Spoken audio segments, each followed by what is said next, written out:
আশুলিয়ার ভাদাইল এলাকায় হাশেম কলোনির এদিকে একটি বাসায় একটি মর্মান্তিক ঘটনা ঘটেছে, যে একটি শিশু বাচ্চা 4 বছরের একটি শিশু বাচ্চাকে নির্মমভাবে হত্যা করা হয়েছে। আমরা একটু তার পিতার সাথে কথা বলবো, একটু জানার চেষ্টা করব যে ঘটনাটি আসলে কি ঘটেছিল। আমরা তো জানতে পারলাম যে আপনার একটি ছোট্ট শিশু বাচ্চা, 4 বছরের একটি বাচ্চা নির্মমভাবে হত্যা করা হয়েছে। এই ঘটনাটি আসলে কত সময়ের মধ্যে ঘটনা এবং কখনকার ঘটনা যদি বলেন? ঘটনা দিচ্ছে আমার পোলা মাদ্রাসায় থাকে ডেকিয়ারে দেই, আমরা চাকরি করি, ঠিক আছে। আর আজকে আমি মাদ্রাসা দেই নেই, আমার ঘুম থেকে উঠতে দেরি হয়ে গেছে, করে আমার পোলারে 1:30 বাজে ভাত খাওয়াইছি, 1:30 থেকে 1:40 ভাত খাওয়াইছি। ভাত খাওয়ানোর পর আমার পোলা ওই যে খেলনা আছে রাস্তায় পাইছে, পাইয়া কইতাছে এমন পাওয়া গেছে, তুমি বাসায় চলো, তাড়াতাড়ি বাসায় যাও। এই করে এসে দেখি আমাদের ছাদে। কি অবস্থায় পাওয়া গেছে আপনার বাচ্চাটিকে? আমার বাচ্চারে পাওয়া গেছে, তিনি মাত্র কয়েক ঘন্টার ব্যবধানে বাসায় ছিলেন, কিন্তু কয়েক ঘন্টার ব্যবধানে তিনি সে নিহত হয়। তো এখানে আসলে যে ঘটনাটি ঘটে আমরা আপনাদেরকে দেখানোর চেষ্টা করছিলাম, একটু কথা বলবো যদি একজনের সাথে একটু কথা বলে জানার চেষ্টা করব যে আসলে এখানে কি ঘটনা ঘটে। এই ঘটনাগুলো আসলে একেবারেই নির্মম একটি ঘটনা।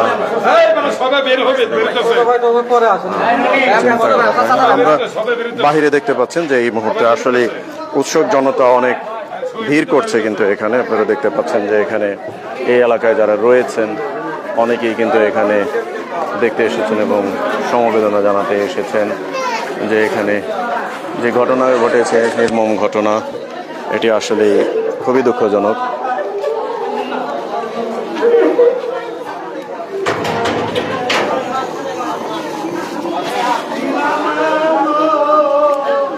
এখানে এই বাড়ির ভাড়াটি আর কে আছেন? আপনারা কেউ আছে এখানে? ভাড়াটা থাকলে সাক্ষাৎকার দাও, কেউ আছেন এখানে?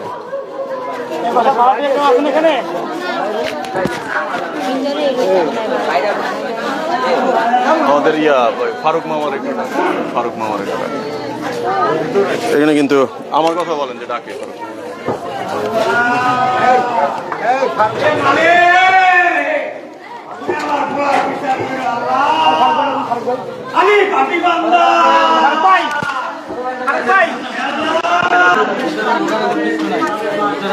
এই মুহূর্তে আসলে এখানে দেখতে পাচ্ছেন যে উৎসুক জনতা যারা আশপাশে যারা রয়েছেন তারা সবাই কিন্তু এখানে জমায়েত হয়েছেন, যে আসলে ঘটনাটি যে অত্যন্ত হৃদয় বিদারক একটি ঘটনা। এখানে আসলে এইভাবে ভাষায় প্রকাশ করার মতো না। তার বাবার যে আহাজারি শুনতে পাচ্ছেন হয়তো আপনারা।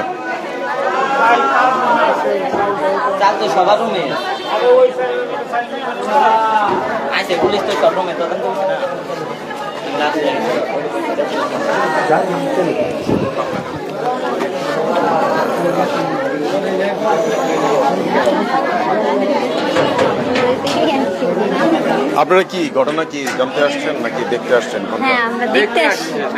কি জানেন কিছু ঘটনা? না, আমরা কিছু জানি না, শুনছি জাস্ট এতটুকুই, জানি না।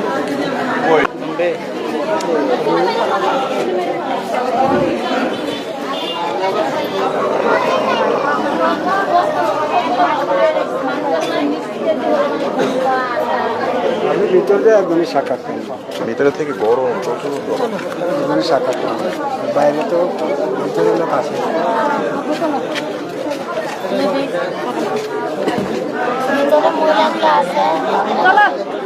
আপনারা কি এই বাড়ির গেটে যে আছে?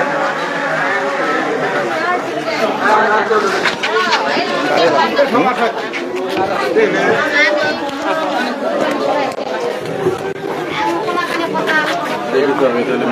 ভিতরে থাকলে ভিতরে থেকে বাইরে ভিতরে গরম অনেক, এই জন্য চাচ্ছিলাম বাইরে আইন, ভিতরে অনেক গরম।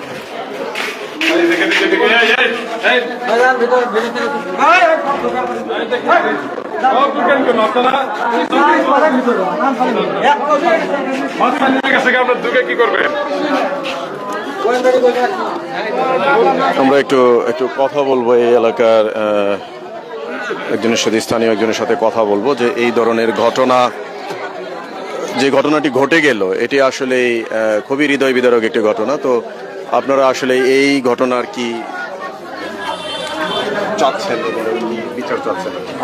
এই ঘটনাটি আজকে যখন আমি আমার গ্রামের মাঝখানে বসে গল্প করছিলাম, হঠাৎ করে একজন বলতেছে যে অমুক জায়গায় একটি বিল্ডিং এর ছাদে 4.5 বছরের একটি বাচ্চাকে হত্যা করে তারা বস্তাবন্দি করে রেখেছে। তো আমি এই খবর পেয়ে সাথে সাথে ঘটনাস্থলে চলে আসি। এসে দেখি যে আমাদের আশুলিয়া থানা প্রশাসনের কর্মকর্তা কর্মচারী বিন্দু আছেন। তারা এসে তাই বস্তাবন্দি লাশ বস্তা খুলে দেখেন, তারা দেখতেছেন যে মুখে লাল কষ্টিপ মারা আছে এবং গলাতেও লাল কষ্টিপ, 2 হাত বাঁধা এবং 2 পা বাঁধা। তারপরে মুখের কষ্টিপটি খুলে তারা দেখতেছেন যে তার মুখে কিছু চাউল আছে, চাউল দিয়ে তবে ছোট একটি শপিং ব্যাগ মুড়িয়ে তার মুখের ভিতরে দিয়ে কষ্টিপটা লাগিয়ে রেখেছেন। তো আমি এলাকাবাসীর পক্ষ থেকে আমি চাচ্ছি যে এই হত্যাকাণ্ড যারা ঘটিয়েছে, এই বর্বরতা যারা চালিয়েছে, তাদেরকে যেন প্রশাসনের চৌকস অফিসারদের মাধ্যমে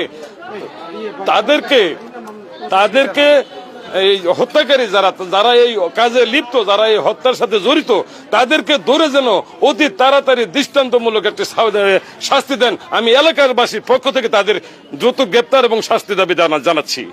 এই বাচ্চাটির বয়স কত ছিল? আমি ছেলেটির বাবার নাম শহীদুল ইসলাম শহীদ মিয়া, বাচ্চাটির নাম আব্দুর রহমান এবং তার বয়স 4.5 বছর থেকে 5.5 বছর, 5 বছর। এই যে এই 4-5 বছরের একটি শিশু বাচ্চাকে এইভাবে নির্মম ভাবে হত্যা করার পিছনে কি কারণ থাকতে পারে বলে আপনার কি মনে হয়, যে কেন এই নির্মমতা? কেন এই নির্মমতা, সেটা যেহেতু আমাদের আশুলিয়া থানার প্রশাসনের কর্মকর্তা কর্মচারী যারা আছেন, আমি আশা করছি তাদের তদন্তের মাধ্যমে বেরিয়ে আসবে আসলে এই মাসুম বাচ্চাটির অপরাধ ছিল কি, তাকে হত্যা করার কারণটা কি। আমার মনে হয় যারা তদন্ত কর্মকর্তা এবং কর্মচারী আছেন তারা তদন্ত করলে সঠিকভাবে এটা বেরিয়ে আসবে। এলাকাবাসীর পক্ষ থেকে আপনি এখন কি চাচ্ছেন?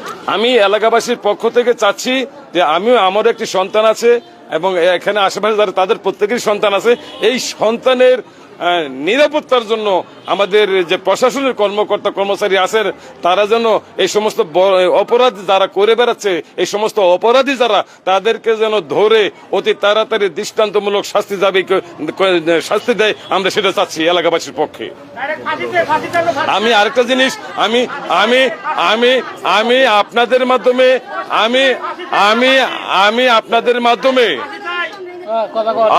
আপনাদের মাধ্যমে আমার ভাদাল গ্রামবাসীকে জানাচ্ছি, যারা বহুতল ভবন করছেন, অবশ্যই প্রত্যেকটা ভবনে আমি মিডিয়ার এই সাংবাদিক ভাইদের মাধ্যমে পুরো গ্রামবাসীকে জানাতে চাচ্ছি, আপনারা যারা বহুতল ভবন করছেন অবশ্যই প্রতিটা ফ্লোরে প্রতিটি তালে একটি করে সিসি ক্যামেরা লাগাবেন।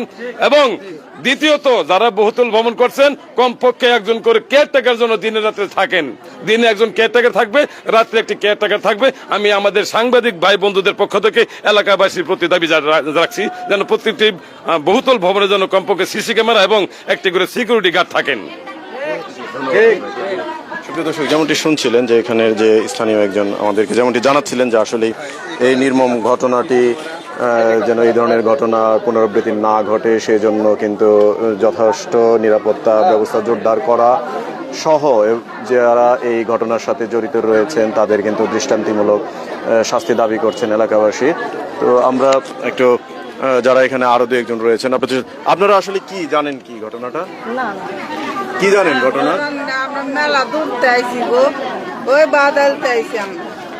এখানে কি ঘটনা ঘটেছে আপনারা যা আসলেন? জানি না, এই যে বেরিরা দেখে দেয় কইতাছে এই সাদের বাচ্চা মারা দিয়ে এখানে দেখছি খেলা খেলতেছে, আমার আমার মেয়ের সঙ্গে লেখাপড়া করে, আমার শ্বশুর করে, আমার জিজ্ঞেস করলো শ্বশুর তাকে মাদ্রাসা অনেক আমার না।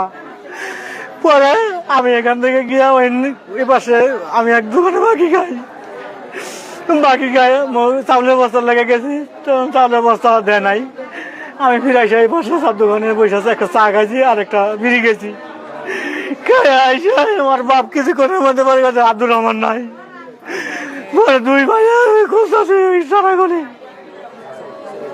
আমি 3টার পরে পরে এই জায়গা দেখছি, এই গ্রামের কাছে খেলতেছে। এই ঘটনাটা মানে কত সময়ের মধ্যে এই ঘটনা? এটা আসরের মাগরিবের নামাজের পরে পরে আমি ভাতাল আবার গেছি খুঁজতে। ওরা দুজন গেছে এই পাশে ভাতাল বাজারে, এক মহিলা মানে অটো দিয়ে যাইতেছে, বলছে যে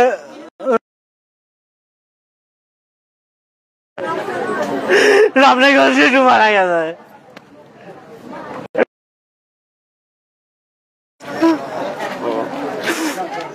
মানে কত সময়ের ব্যবধানে এই হত্যাকাণ্ড? এটা 3টা থেকে মনে করেন যে 6:30টার মধ্যে এই ঘটনাটা ঘটছে।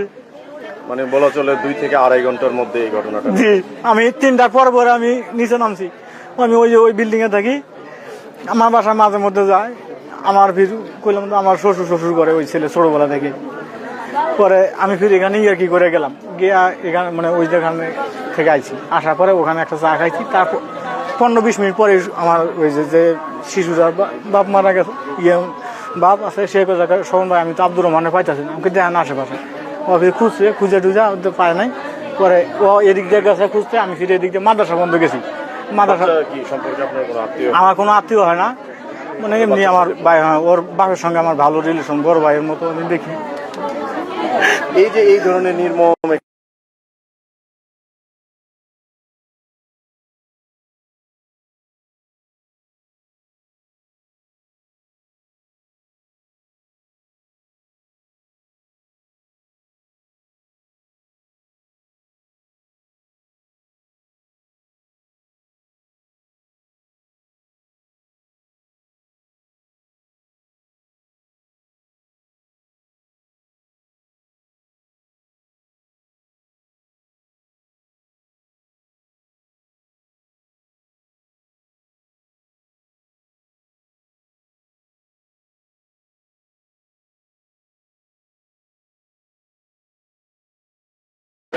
কিছুই শুনি নাই, এমনি ছবি দেখাইতেছে, সবাই দেখতেছি।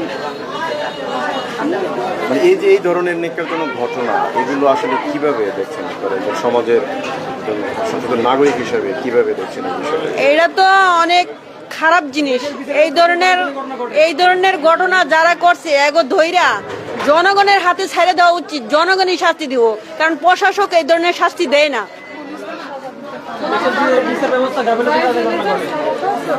আসলে এই এলাকায় এখন যেটি আপনারা শুনতে পাচ্ছেন যে এখানে কিন্তু অনেকেই উপস্থিত হয়েছে এই ঘটনা জানতে এবং শুনতে, এবং অনেকেই কিন্তু ক্ষোভ প্রকাশ করছে যারা যে আসলে এত ছোট্ট একটি বাচ্চাকে কেন এত নির্মমভাবে হত্যা করা হলো, যে এই অবুঝ একটি শিশু, সে তার কি অপরাধ থাকতে পারে যে সে এই ধরনের হত্যাকাণ্ড তাকে ঘটানো হয়েছে। তো এখানে সবাই কিন্তু একটি কথাই যেটি বারবার বলছিলেন যে যারা এই হত্যাকাণ্ডের সাথে জড়িত রয়েছে এবং যে প্রকৃত দোষী তাকে যেন খুঁজে বের করে কঠিন শাস্তির আওতায় আনা হয়। তো যারা এতক্ষণ কষ্ট করে আমার সাথে লাইভে যুক্ত ছিলেন তাদের সবাইকে ধন্যবাদ জানিয়ে বিদায় নিচ্ছি। সাবধানে থাকুন, সবাই সুস্থ থাকুন সেই কামনায় শেষ করছি। আল্লাহ হাফেজ।